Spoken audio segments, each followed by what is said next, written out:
Update. Am I the a-hole if I report my coworker for making TikToks about me? Original post. I'll use fake names to avoid any more drama. I work with a younger girl. Let's call her Carla. We work in healthcare. Since she started, there's always been some sort of tension, and I never really understood why. For context, I had knee surgery a little while back, and I've had certain restrictions after returning to work. I genuinely wasn't aware that this was causing any issues because no one has mentioned it.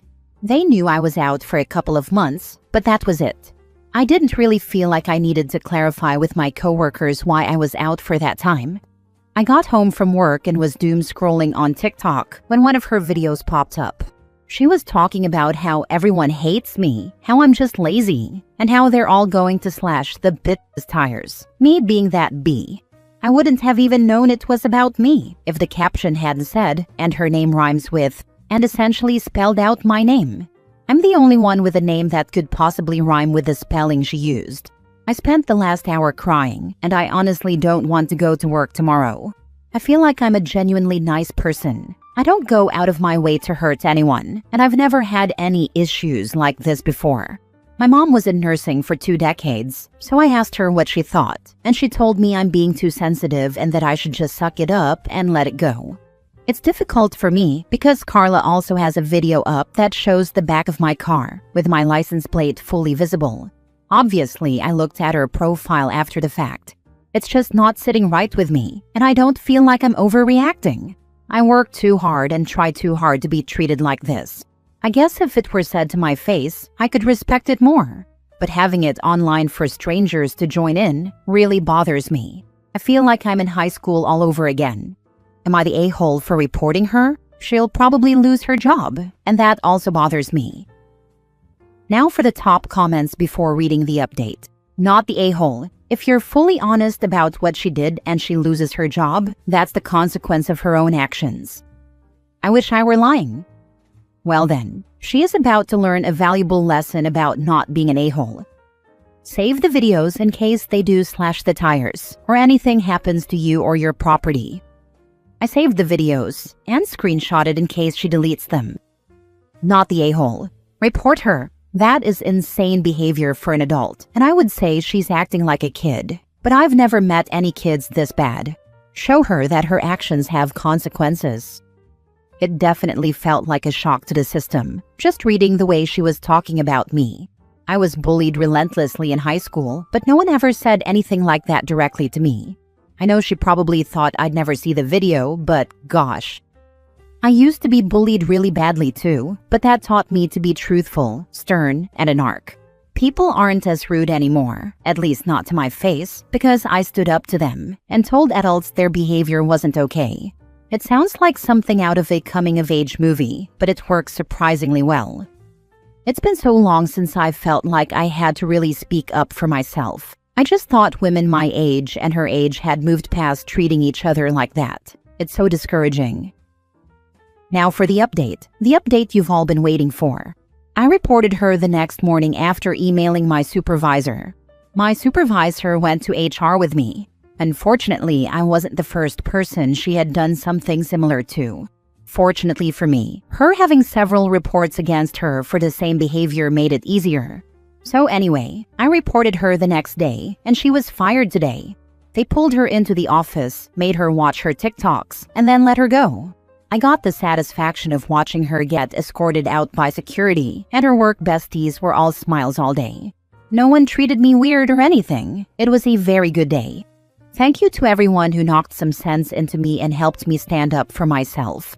I needed that backbone, and I'll be working on that moving forward. She also deleted her entire TikTok. We beat the bully this time. Good for you and everyone else who reported her. While it's one thing to engage in gossip at a job, even though that's pretty tacky, it's another to post gossip and dox people on social media. I agree. I thought about it all night, and I realized I genuinely wouldn't have cared had she, 1, not mentioned my name, making it obvious it was about me, and 2, not posted the back of my car with my license plate visible. It's one thing to just not like me. I couldn't care less. But it's another to outright degrade me on the internet, thinking I'd never see it. I just read the original, and honestly, your mom is wrong. She's from an era where it was just accepted to crap on the younger nurses. I'm glad you spoke up for yourself and everyone else she victimized. I agree. She hasn't spoken to me since I told her I was going through with reporting, and I think that may be for the best. Times have changed, and healthcare, or really any job, is no place for bullying, ever. A lot of people made really good points that drove this home for me. People asked me if I would want her taking care of me or my family knowing she is the way she is. And honestly, no, I wouldn't. Hopefully my mom wakes up and realizes I wasn't wrong, but if she doesn't, I guess it's not too big of a loss. I don't know your mom, but based on her stance alone, she sounds like a nasty old bully, and I hope she's not still working with patients. It sounds like she may have been one of the people making those nasty comments back in the day and took you standing up for yourself personally. Or she was bullied herself and is jealous you had the guts to speak up when she didn't. Either way, good on you. Knowing my mom, she was the bully 100%. Thankfully, she hasn't worked with patients for a while, but it's still definitely worrisome. It makes me wonder if she treated people, or even patients, badly. It's just disheartening. Next story. Am I the a-hole for not wanting to take a government job just so my family can keep their house? I'm 19. My dad works a senior government job, and our family lives in an official government house. When he retires, we're supposed to move out. We don't own any other house. Because of that, my family wants me to join government service at a lower scale, so they can try to get the house transferred or reallotted under my name. The thing is, I recently found out that if I do that, the house would be directly tied to my job. If I ever quit, resign, or get transferred, we'd lose the house again. I don't actually want a government job. I'm not interested in that career path at all. The main reason they want me to do it is just so the housing issue is delayed or handled. I feel like once I take the job, I'll never be able to leave because the moment I do, it becomes, you made us homeless. I have siblings, including older ones, but for some reason the pressure is mostly on me. I get why my family is scared, but I also feel like I'm being asked to lock myself into something for life at 19 out of guilt. I haven't outright refused yet, but I feel really uncomfortable and trapped just thinking about it. Am I the a-hole for not wanting to take a job knowing I'd basically be stuck forever because of the house? But for some reason the pressure is mostly on me. Are you the youngest? If so, it's their last chance to make it happen. It could be they already tried this with your siblings and failed. Not the a-hole. Hopefully you are already looking into other living arrangements. This is just not a healthy dynamic.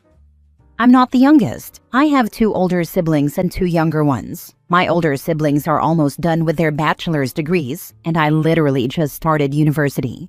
I also already earn and contribute financially, but the bigger issue is that money doesn't really get saved, so the housing situation keeps staying the same. That's part of why this scares me. It feels like the solution is being pushed onto me, instead of fixing the actual problem. I get why everyone's stressed, but I don't think locking one person into a job for life is a healthy way to deal with it either. Not the a-hole. Your parents' lack of planning is not your emergency, nor is it your responsibility to solve for them. Do not clip your own wings, sacrificing your future, because they didn't think this all through. What would happen if you get married? Came here to say this. OP, imagine down the road if you meet somebody and want to get married, and then you have to explain to them that the only way the 2 of you can have a house is if your fiancé moves in with your parents, and that you'd have to raise your kids with your parents in the house. It's true that lots of cultures are fine with multi-generational homes, but you would be tying yourself to that scenario without knowing what your future holds. Next story. Am I the a-hole for refusing to let my mother-in-law stay with us after she became homeless? I, 36 female, have been married to my husband, 37 male, for 8 years, and we have 2 young children. My relationship with my mother-in-law has been strained for a long time due to repeated boundary violations, public conflicts, and a lack of accountability on her part. I'm asking because I'm being made to feel like I'm heartless for saying no, and I need an outside perspective. Here are some examples that have led to our strained relationship. Leading up to our wedding, she created drama around nearly every event. During our stag and doe, she accused my father of stealing from us. At the wedding itself, she wore a very light pink, almost white jumpsuit, became heavily intoxicated, and went around the hotel banging on doors trying to keep the party going. While I was pregnant, she texted me saying I shouldn't use pregnancy as an excuse to be lazy because my husband was doing laundry. At the time, we lived on the top floor of a triplex, and he didn't want me carrying heavy loads up multiple flights of stairs. When I was in labor with my daughter, she showed up uninvited and waited at the hospital until the baby was born.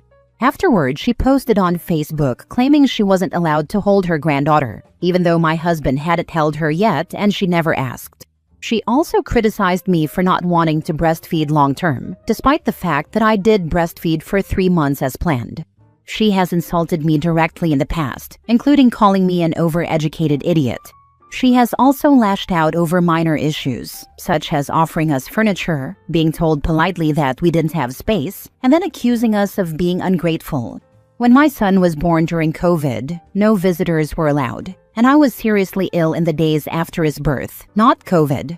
Without asking, she told my husband she planned to stay at our house for a week. When he said no, she went on Facebook again, saying we were keeping her from her grandson and that the parents think they know best. She also contacted my father directly to accuse him of emotionally harming my daughter. Because of this behavior, my husband decided not to allow her to see our son until Christmas that year. A consistent issue throughout all of this is that she never takes accountability. She believes everyone is out to get her and that every conflict is someone else's fault. She regularly portrays herself as the victim and refuses to acknowledge how her behavior affects others. She also struggles with alcoholism, which has contributed to many of these situations and the breakdown of her relationships. Over time, she has pushed away most of the people in her life. We have tried over the years to get her help with her addiction, but have come to realize that she needs to want the help in the first place. The final straw for me came on Mother's Day 2022, when she emailed me saying she knew I didn't like her and told me not to believe my husband, claiming he was dishonest. At the time, she had blocked him because he refused to give her money. After that, I cut contact for my own mental health and have not had a relationship with her since. Now to the current issue. Recently, she set fire to her apartment and was evicted. She had an opportunity to regain her housing if she dropped a lawsuit against the building, but she believed she would win and refused. Why she had a lawsuit with the building when the fire was her own fault, I have no idea. She lost the case and is now homeless and staying in a shelter.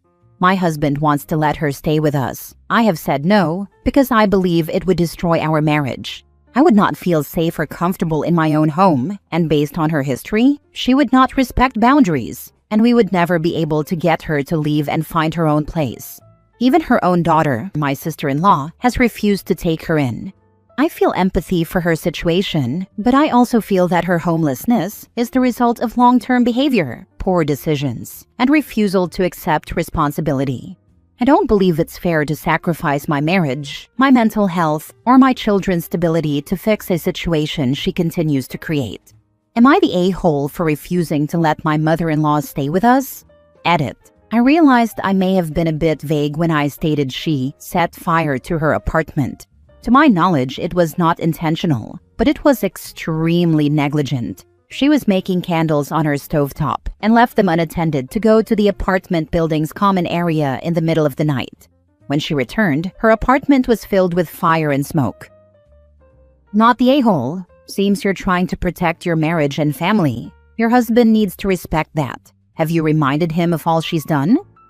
Not just marriage and family, but home. She set fire to her last place. Why would you bring her in? That's exactly my point. I don't want to risk her destroying my home as well. I have children and beloved pets to consider the safety of. Not the a-hole, and die on this hill. You sound so reasonable. I can't imagine how your husband can see it any other way. Why would you invite utter chaos into your home? Why would you ruin your home and lives for her? Does he struggle with guilt? It's not his fault, and he can't fix her. He can only ruin what you have together.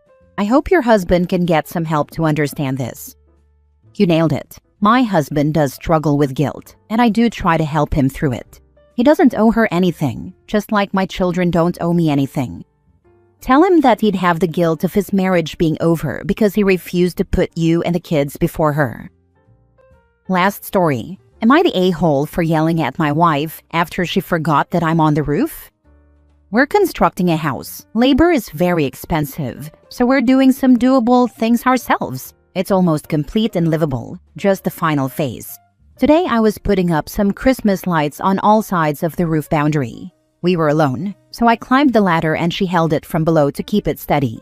I predicted it would take at least an hour, so obviously she didn't have to hold the ladder or be present at the site until I needed her to hold it again when I came down.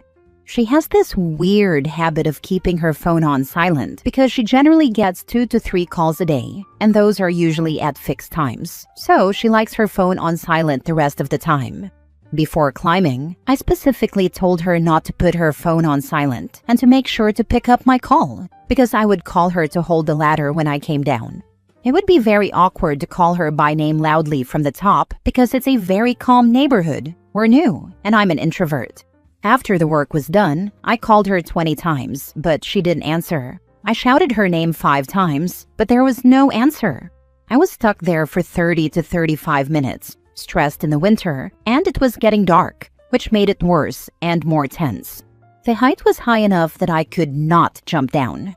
She finally came after 35 minutes with a stupidly smiling face and held the ladder, as if it was meant to be funny. She told me that she fell asleep and forgot to turn off silent mode. I yelled at her in frustration, and she got upset. Am I the a-hole? I was hurt mainly because it hinted at how unimportant my well-being is to her. A similar thing happened in the past with the door key of our previous place. We were living there, and I was stuck outside for hours. That's another story. I'm on pins and needles anytime my husband is on the roof. I can't imagine taking a nap and generally not giving a damn. Not the a-hole.